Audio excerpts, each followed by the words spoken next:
Ako po muli si Ate Mabel.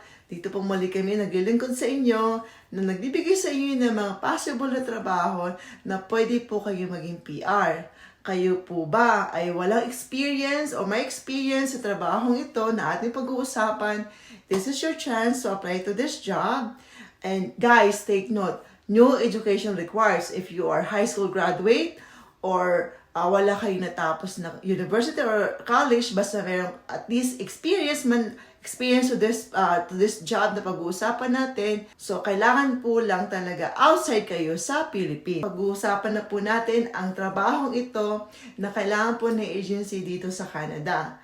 So, dito po ito sa province ng Alberta. Ang position po ito ay, ito po yung field and vegetable crop laborer. Ang job type po is full-time. The industry is in agricultural. And then type of contract is year-around po. So, sa mga gusto mag-apply, send your resume sa aking email address, mabelfries14, or you can send it to the agency website at workvantage.ca po. Search nyo lang po sa jobs careers nila. So, again, this job is in Edmonton, Alberta. Farm worker or farm laborer po, or crops laborer.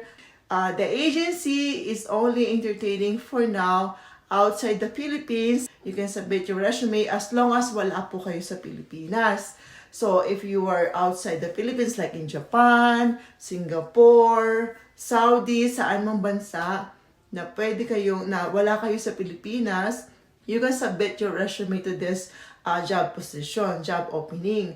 So, hopefully guys, na mapili kayo kasi sa agri-farm, meron pa rin pong pathway to become a permanent resident. So, add nyo rin po ako sa aking Facebook page, Ate Mabel ng Bayan. Yan guys, thank you again for watching. And again, si Ate Mabel po, thank you again and bye for now.